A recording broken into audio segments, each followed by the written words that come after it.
All right, so with Blizzard deciding that they're going to at least retire for a little bit seasonal affixes, I think today is a good day to rank seasonal affixes.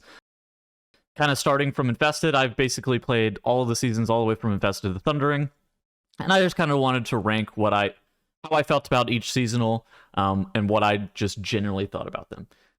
More often than not, whenever I'm ranking these seasonal affixes, I think that these things are going to be based off of like mostly what I find fun, but there are also some other variables that I factor in, such as what is the replayability, how does the mechanic itself work, is it annoying? Those kind of things are generally what I factor in whenever I'm thinking of how do I feel about the seasonal affix. And so we're going to talk through all of the seasons that we've had seasonal affixes so far, just generally give my thoughts about them. And yeah, so with the first season that we had seasonal affixes, it was the first season of BFA. And the first seasonal is Infested.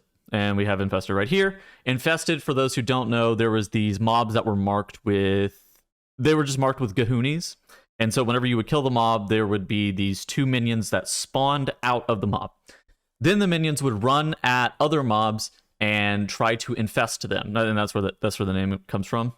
And try to infest them with other Gahoonies, meaning that if you didn't stun and kill these spawns that were off of the targeted mobs, that you would just continuously have like mobs that were infested. In addition to that, infested mobs healed other mobs inside of the pack with them as well, and so that was just another part of the mechanic. I'm gonna slam the sucker in F. I think that Infested was, for one, too impactful of a seasonal affix. Two, it was just not fun. There were a lot of packs that you had to like CC mobs inside of, and that really limited your ability to be able to either chain pull, create unique routing, and just kind of lost a lot of the discovery process of M+. And I think that for the first seasonal affix, it was pretty bad. And I think that for me, I didn't... This is probably the season that I played the least of overall, and it was because of the seasonal affix. I thought that the seasonal affix was horrid. You had to make sure that you either sapped a mob and then you pulled the pack back to make sure it wasn't getting healed by the aura, or you had to make sure that you had like stuns and stuff like that. There was a rat and freehold. There was like a neutral mob that had 1 HP that also was infested. This seasonal affix was dreadful. I was not a fan, and I think that we're going to leave it in F. Reaping.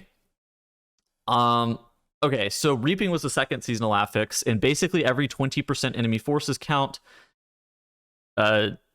ads spawned off the mobs that you previously killed, and the type of ad it was depended on the type of mob that you killed. And there were 3 types of mobs. There was one that did like a ground effect that was like a tank buster, there was one that was a caster, and there was one guy that just kind of meleeed. And so basically every 20% you would have like these void spawns of the mobs, or like the souls of the mobs run at you, and you would either pull it into trash or you pull it into a boss or whatever, kind of depending on what was going on. I thought this was actually a pretty decent seasonal affix. Now, having played multiple seasonal affixes over time, I feel like this one has kind of slid down the board, but after Infested, this was actually a very strong seasonal affix. The replayability was pretty good, and while it did negatively impact routing, as all seasonal affixes that spawn on 20% marks do, the fun element of just being able to pad big on AoE was kind of nice. I don't want to say never, but infrequently did it actually impact your routing in like a super significant way, such as other affixes that spawn on 20% that we're going to talk about later. But it did definitely impact it somewhat. I'm thinking like A or B, because it was a fun seasonal affix, but I just don't think it was like that great. I'm leaning towards, I think, B a little bit in regards to what the seasonal affix did, because I'm not super hot on things that summon like spawn every 20%. Now, I don't think it was like the worst thing ever, but I didn't think it was particularly fun. Oh, actually, I did think... Okay, let me rephrase that. I thought it was fun, but I didn't think it was like, oh my god, this is the best seasonal affix I've ever played. All right, Beguiling. I'm going to slam the sucker in F, and let's talk about why. So Beguiling, there were emissaries. There was Emissary of the Tides, Void Emissary, and then Enchanted Emissary. And they were... I want to say like 15 emissaries across the whole entire dungeon, and they did different things. So Enchanted Emissary, it had a spell reflect shield around it, and every single time you DPS the Enchanted Emissary, it would get knocked back a little bit. And after 15 seconds, it would deplete all of its energy and go away. But it had a spell reflect shield around it, meaning that you couldn't really DPS mobs that were inside of it. So healers a lot of the time would have to cast instant cast abilities to knock it back. The Emissary of the Tides, had an aura that didn't allow it's oh gosh, what was that affix that got removed recently? Basically had an aura that didn't allow you to kick or CC into it. And it was really annoying. Inspiring. It had the inspiring style aura. It took me a second to remember what it was called. It had an inspiring style aura around it. For obvious reasons, that mob was annoying. And on top of that, it did magic damage melees, which absolutely blasted tanks in BFA, and that was really cringe. And then you had the worst emissary of all. Funnily enough, you had the Void Emissary. And so the Void Emissary had True Sight. It did a pulsing AoE damage that stacked up the more times you got hit by it.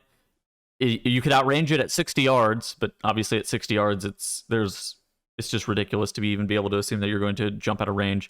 And so you would either have to like lust it, pop all of your offensive cooldowns. Sometimes you would die to it. And all of these emissaries were put in awful packs. It was a very unfun seasonal affix. Now, one thing it actually did do that was okay was it rotated weekly.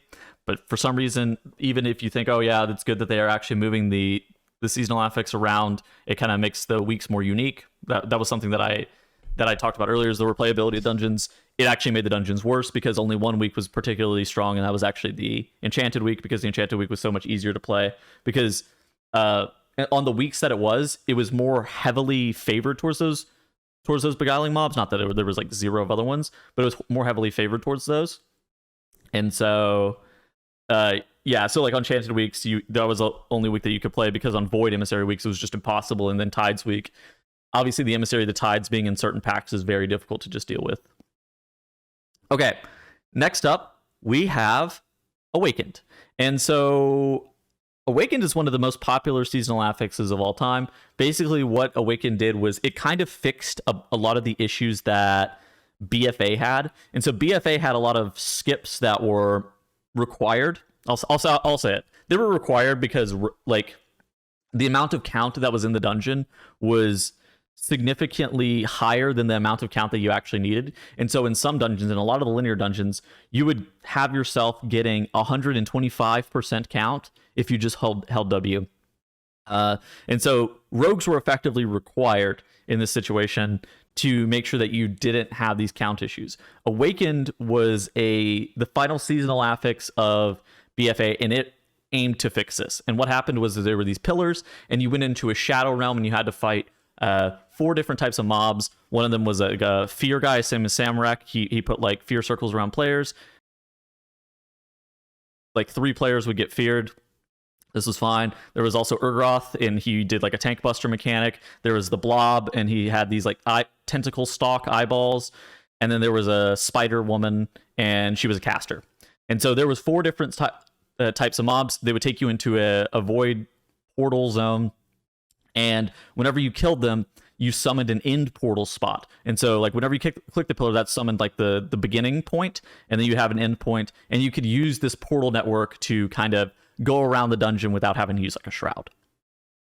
And so Awaken fixed a lot of those problems. Those mobs also gave count. In addition to that, I think that something that they did that was super smart was they allowed you to pull the final boss without having cleared all 4 of the pylons. And whenever you would pull the boss without some of the mobs killed, they would summon themselves at the final boss. And I actually thought that was an interesting mechanic, and it allowed you to have pretty interesting pathing just as a whole. So I'm leaning towards A or S for Awakened. I think that for what it did for the seasonal, for that season, I think that I'm going to have to put it in S.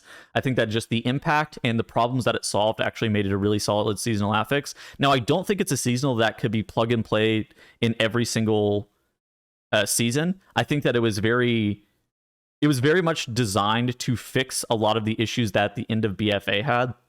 And so I do think it's a really solid seasonal. I think that it did a lot of things right. I think it is a solid S tier seasonal affix. In addition to that, I think that the replayability of the dungeons, because of this, it allowed you to path in a lot of unique ways, and I thought that was cool.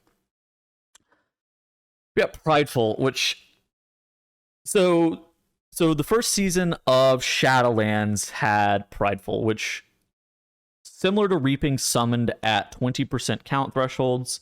You would get a red dude, which was called a Prideful style mob, and whenever you would kill him, he would give you, and I believe it's like 50% damage, 50% healing for 30 seconds? I think maybe it was a minute, but I think it was I think it was a minute maybe. And so what this guy did is he was actually probably the hardest mob in any single dungeon, and you would get him 5 times a dungeon. But the gain that was on the Prideful mob was intense, right? Like you would get also infinite mana back. Like there was a lot that you gained just by killing this Prideful mob. The downside is like if you accidentally messed up your route or had an issue of count, he would summon at a wrong time and end up wiping your group. But the upside was pretty strong. And a lot of times you actually used him you would summon him before particularly difficult bosses. You had to really balance like what offensive and defensive cooldowns you were using. Like combusting this guy every single time was a really popular strategy on live, that kind of thing. I'm leaning towards C or D for Prideful. I think that Prideful ran into a lot of issues of how long the first season of Shadowlands was. And so similar to Reaping, affixes that spawn every 20% count are always going to run into replayability issues where they lock your route in pretty hard, and they really stunt innovation in regards to what you can or cannot pull. Which in my mind, that's something that's a pretty big detriment to a seasonal affix in some spots. I think I'm going to... How much fun did I have playing this? I think that I'm going to put this in D. I thought that the seasonal affix is not great. I'm going to lean towards D, I think, here, just because while I did have fun playing this season, I don't think I had fun playing Prideful in particular.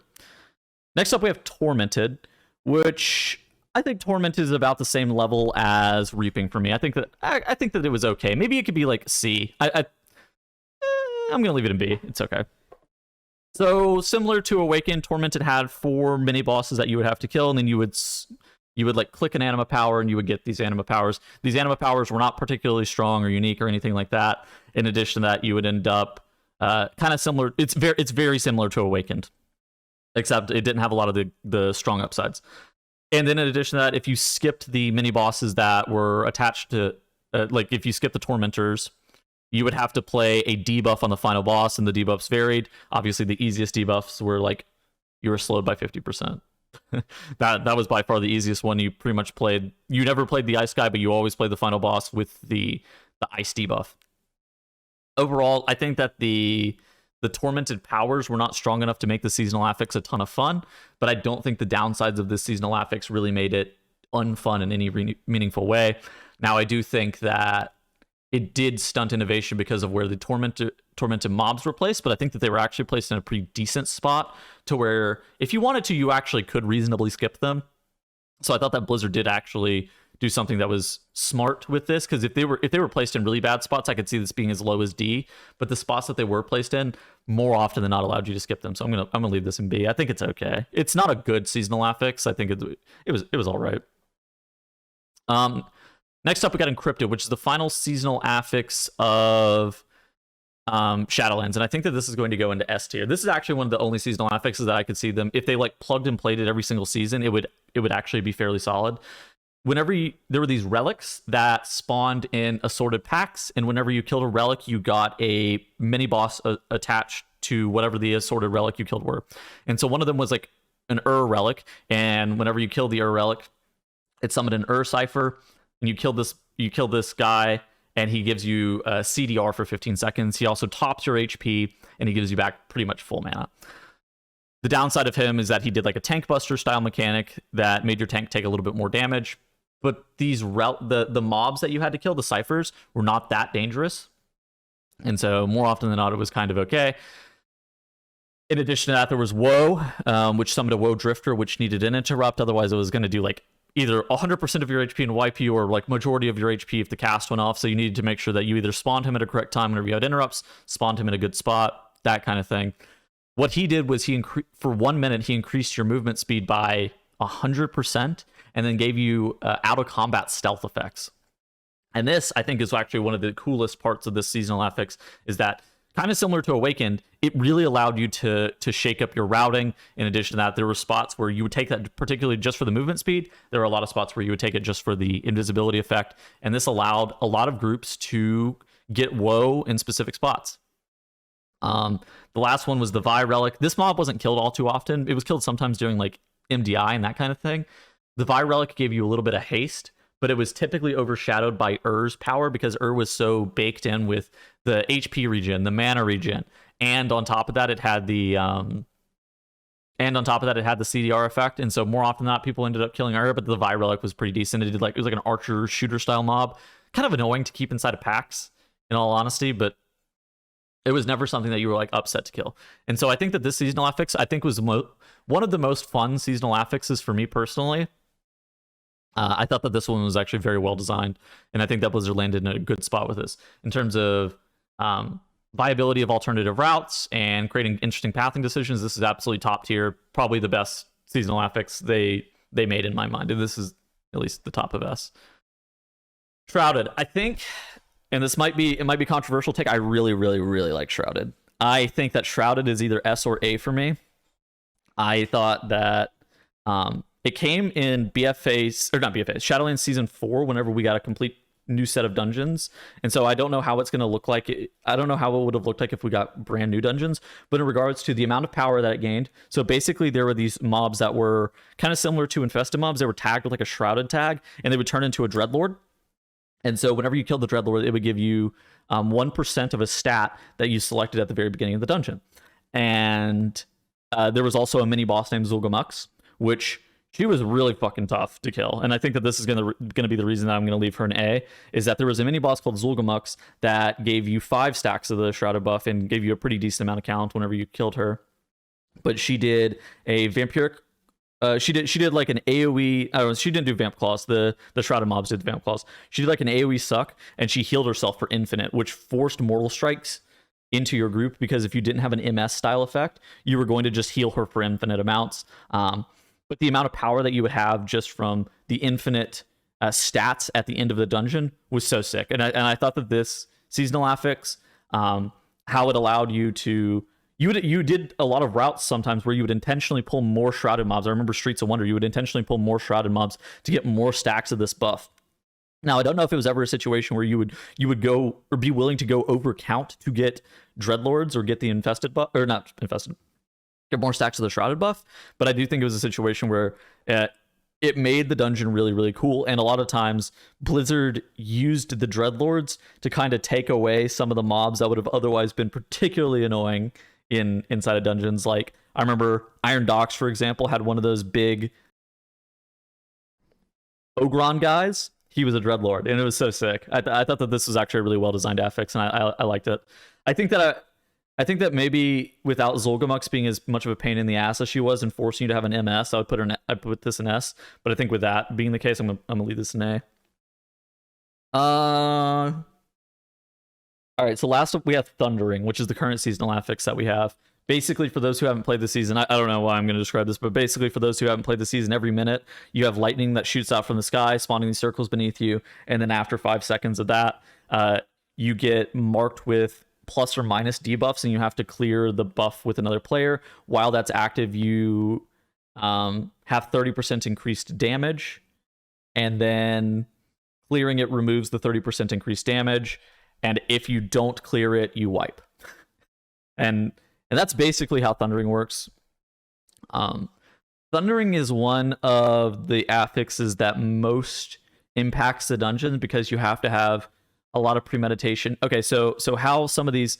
Okay, whenever I was talking about 20% affixes earlier, I was talking about Prideful and Reaping, about how it made you have to really think about your route in advance, and that was one of the big downsides, is like having to think about your route so heavily is not great. Thundering makes you have that level of thought process, and you have to really think about what's going on in the dungeon every minute. And so you have to really be premeditated with your movement. You have to think about how the Thundering Clear is going to interact with just the mechanics on the boss during that 15-second window. A lot of times you have to clear early, and so you're not able to get full benefit of the Thundering. In addition to that, the 30% damage buff, if you're not just like looking at the damage meter, you're not really going to notice that it's there. There are some parts of Thundering that I do find kind of fun. It's kind of cool whenever you have like Thundering and you look at your timer and it's 2 seconds away from spawning, and you have Bloodlust for the very beginning of a boss. I think that that's cool, but I think that overall this is not a fun seasonal affix. It ends up negatively working with a lot of bosses. If you think about the bosses from the season, we have things like Wise Mari. We have... I think Wise Mari is the one that is the most annoying, but we also have like Bone Maw and that kind of thing, where it's like... you have to be stacked, and then you have like Thundering that spawns either on top of you, or to like say Flame Wreath and Court of Stars, you have Thundering that either spawns on top of you where you clear it instantly, or you get stunned by the Thundering circle. That happens too because you're stuck in the Bone Maw circle, and those kind of things. Those are all the reasons that I put Thundering in D. I don't think it's a particularly fun seasonal affix. I think that that's where it's losing a lot of points for me. It doesn't negatively impact your routing, and I think that the ability to be able to play appropriate routes is something that I do think that is mostly okay with it. It would maybe be like B or A, but with the amount that I find it unfun, I'm going to end up leaving it in D because I think that it is just a detriment to dungeons. And if I could take it off, I would, which is not the case for things such as Shrouded, Encrypted, Awakened. Those are seasonal affixes that if I had the opportunity to be able to take them off, I would not have. And then even if you look at Encrypted and Awakened, like whenever you saw dungeons that went up from 9 to 10, the dungeons actually for some reason got not for some reason, but they did get easier, right? The completion rate went up. Now that's not the same with Thundering. I bet the completion rate goes down significantly because the complexity of this affix, while it sounds very simple, it is actually quite challenging. Okay, so that's my ranking of seasonal affixes. What do you guys think down in the comment section below? Do you guys agree? Do you guys disagree? I think I'm gonna go find some footage and overlay the footage with the affixes as I talk about them as well, just to try to get some perspective of what these kind of seasonal affixes look like. I hope you guys enjoyed the video, and I will see you guys in the next one. Goodbye.